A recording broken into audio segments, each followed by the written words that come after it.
بيته الطيبين الطاهرين المعصومين المظلومين المنتجبين المنتخبين اما بعد فقد قال امام حسین علیہ السلام مثلہ لا یبایع مثلہ. عزیزان گرامی قدر، یہ آج کی تاریخ کہ جسے 28 رجب کے نام سے یاد کیا جاتا ہے، آج کا یہ دن منسوب ہے سفر امام حسین علیہ السلام سے، کہ جو امام حسین علیہ السلام نے 10 محرم سن 61 ہجری میں کربلا میں قربانی پیش کی ہے. اس قربانی کے لیے آج ہی کے دن، آج ہی کی تاریخ امام حسین علیہ السلام مدینے سے اپنے وطن سے نکلے، اور اس لیے نکلے کہ اس وقت کا ظالم و جابر بادشاہ جس کا نام یزید تھا، یزید وہ بادشاہ تھا اور ایسی حکومت چلا رہا تھا کہ جو صرف اسلام کے اصولوں کے خلاف نہیں تھی بلکہ انسانی اصولوں کے خلاف تھی. یزید وہ حاکم تھا کہ جس نے انسانی جذبات کو اور انسانی احساسات کو رون دیا تھا. اس کی نظر میں صرف عورت تھی، نہ کوئی ماں، نہ کوئی بہن، نہ کوئی بیٹی. اس کے یہاں پر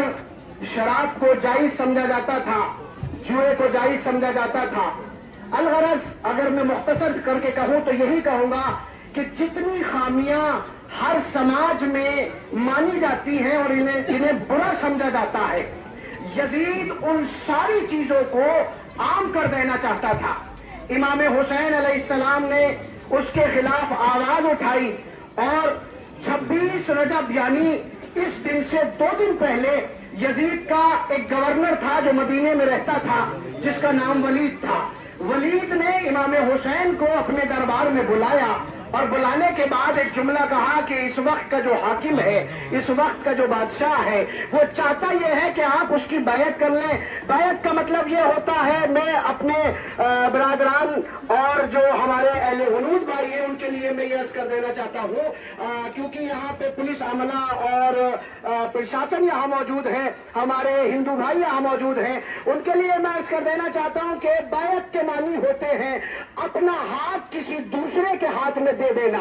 اپنی مرضی کسی دوسری کی مرضی میں شامل کر لینا. جو اس کی مرضی ہے اب ہماری بھی مرضی وہی ہوگی. اسے سادہ الفاظوں میں آپ کے سامنے ترجمہ کر رہا ہوں، اسے کہتے ہیں بیعت کرنا. تو یزید اس وقت کا جو بادشاہ تھا وہ چاہتا یہ تھا کہ حسین بیعت کر لیں. امام حسین نے ولید کے دربار میں کھڑے ہو کر تاریخی جملہ کہا جو قیامت تک صرف مسلمان کو نہیں، صرف شیعہ کو نہیں، بلکہ قیامت تک آنے والے ہر انسان کو یہ احساس دلاتا رہے گا کہ تم اگر اچھائی پہ کھڑے ہو تو تم تنہا نہیں ہو، اس لیے کہ حسین کی آواز تمہارے ساتھ ہے. حسین نے تقویت دی تھی، حسین نے طاقت دی تھی، اور حسین کا وہ جملہ جو امام حسین نے ولید کے دربار میں کھڑے ہو کے کہا تھا، جملہ اتنا عظیم ہے کہ اگر میرے ہاتھ میں قلم نور کا ہو اور دامن حور کا ہو تو میں اس جملے کو کہوں اور لکھوں. امام حسین نے فرمایا تھا کہ ولید یزید کو لکھ دے، مثلہ لا یبایع مثلہ، مجھ جیسا تجھ جیسے کی بیعت نہیں کر سکتا. مثلہ یبایع مثلہ لا یبایع مثلہ، مجھ جیسا تجھ جیسے کی بیعت نہیں کر سکتا. نہیں کہا کہ میں یزید کی بیعت نہیں کروں گا، بلکہ امام حسین نے کہا کہ مجھ جیسا تجھ جیسے کی بیعت نہیں کر سکتا. مولا یہ کیوں نہیں کہہ رہے ہیں کہ میں یزید کی بیعت نہیں کروں گا؟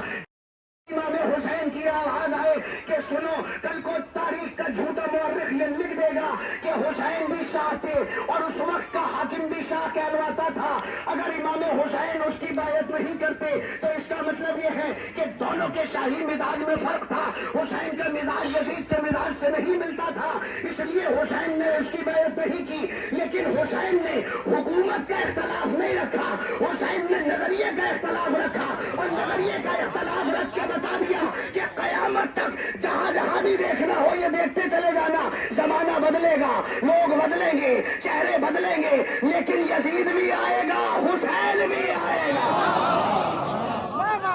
یزید بھی آئے گا، حسین بھی آئے گا۔ امام حسین کا جملہ، اس جملے میں جو لفظ جیسا امام حسین نے رکھا ہے، اس جملے میں بہت گنجائش ہے۔ امام حسین نے لفظ جیسا رکھ کے بتا دیا کہ مجھ جیسے بھی آئیں گے، یزید جیسا بھی آئے گا۔ اس کا مطلب یہ ہے آج کے دور سے لے کر قیامت تک جتنی حکومتیں آئیں گی، اگر آپ یہ دیکھنا چاہیں کہ جو طاقت پر بھروسہ کرے سمجھنا یزید جیسا ہے، جو قدرت پر بھروسہ کرے سمجھنا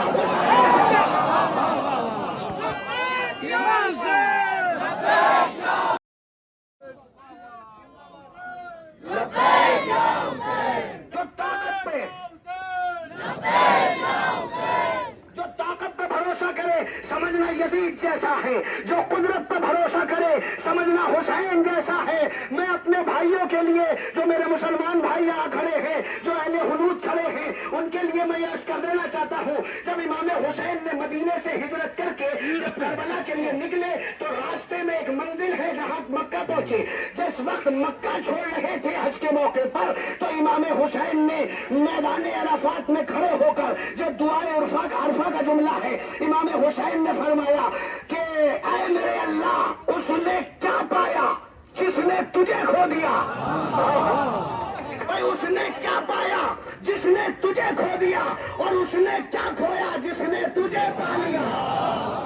تو امام حسین کو قدرت پہ یقین تھا، امام حسین کو اللہ پہ بھروسہ تھا، امام حسین اس طاقت پہ بھروسہ کرتے تھے کہ جسے ایشور کی طاقت کہا جاتا ہے، جسے اللہ کی طاقت کہا جاتا ہے۔ امام حسین نے اپنا گھر چھوڑا لیکن یزید کی بیعت نہیں کی، اور جانتے ہیں امام حسین نے کس کیفیت میں مدینہ چھوڑا ہے، کس کیفیت میں اپنا وطن چھوڑا؟ ابھی آپ یہ دیکھ رہے ہیں سامنے تبرکات ہیں، یہ علم جو آپ کو نظر آ رہا ہے یہ جناب امام حسین کے بھائی جناب عباس کا علم ہے، یہ ان سے منسوب ہے۔ جناب عباس کمانڈر تھے امام حسین کے لشکر کے۔ امام حسین 72 ساتھیوں سمیت کربلا میں اپنی جان دے کر اسلام کو بچا گئے، لیکن جس نقطے پر میں آپ کو متوجہ کرنا چاہتا ہوں وہ جملہ ہے کہ جب آپ ان تبرکات کو دیکھیں گے، یہ سامنے عماریہ ہے، انہی کے ساتھ آپ کو ایک گہوارہ نظر آئے گا، ایک جھولا نظر آئے گا۔ جانتے ہیں وہ جھولا کس کا ہے؟ وہ جھولا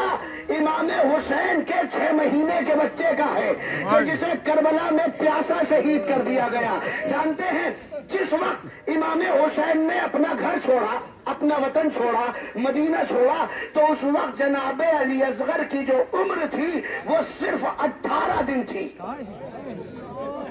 18 دن کے بچے کو لے کر حسین نکلے، اور جانتے ہیں جب کربلا میں 10 محرم آئی ہے تو اس وقت جناب علی اصغر کی عمر حسین کے چھوٹے بچے کی عمر 6 مہینے کی تھی۔ امام حسین نے اس بچے کو لشکر یزید کے سامنے ہاتھوں پہ رکھ کے کہا، اے یزیدی لشکر، اگر تم یہ سمجھتے ہو کہ اس بچے کے بہانے سے حسین پانی پی لے گا تو حسین پانی نہیں پیے گا، لو میں اپنے 6 مہینے کے شیر خار کو زمین پر لٹائے دیتا ہوں۔ اللہ اللہ، چاہے وہ کسی بھی مذہب سے تعلق رکھتا ہو، کسی بھی فرقے سے تعلق رکھتا ہو، لیکن بات جب انسانیت کی آتی ہے، بات جب ایک بچے کی آتی ہے، اس بچے کی کہ جو ابھی دودھ پینا بھی نہیں جانتا ہے، جو صرف ماں کا دودھ پینا جانتا ہے، جو اس بچے کو جب پیاس کی شدت 3 دن کا پیاسا بچہ امام حسین نے سامنے رکھا اور کہا کہ اسے پانی پلا دو، انسانیت کا دل لرز جاتا ہے۔ جانتے ہیں یزیدی لشکر نے ظلم یہ کیا کہ اس بچے کو پانی نہیں دیا، بلکہ اس بچے کی گردن پر ایک بڑا تیر مارا گیا کہ جس سے وہ بچہ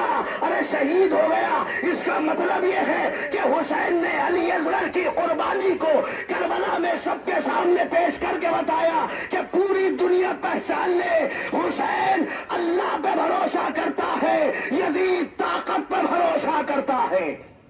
اس لیے کہ یزیدیت کے مقابلے میں سب سے چھوٹا سپاہی حسین لے کر آئے۔ ہاں، یہ ہندوستان کی سرزمین ہے، یہ وہ پاون دھرتی ہے کہ جو ہندوستان کی وہ امن پرست دھرتی کہ جہاں پر سکون سے سانس لی جاتی ہے، ہر قوم و ملت کا فرد یہاں سکون سے رہتا ہے۔ ہم انتہائی شکر گزار ہیں بھارت کے شاسن کے، پرشاسن کے، یہاں کی اس عوام کے کہ جس نے یہاں پر تعاون کیا ہے، اس جلوس میں تعاون کیا۔ اور دیکھیے کتنا اچھا یہاں پہ آپ کو منظر نظر آ رہا ہے، اسی کو تو ہندوستان کہا جاتا ہے۔ جلوس امام حسین کا ہے، لیکن اس بازار میں ہر مذہب والے کی دکان ہے، سب نے حسین کے احترام میں دکانوں کو بند کر دیا، اس لیے کہ نبی کے نواسے کا جلوس آ رہا ہے۔ سنیے گا، اسی لیے شاید امام حسین کو جب لشکر یزید نے گھیرا تھا تو امام حسین نے ایک ہی تمنا کی تھی کہ اگر تم یہ چاہو کہ میں یہاں سے چلا جاؤں تو میں یہاں سے بھارت جانا چاہتا ہوں، اس لیے کہ ہندوستان کی سرزمین سے مجھے محبت کی بو آتی ہے۔ شاید یہی وجہ ہے کہ آج ہندوستان کا ہر ناگرک،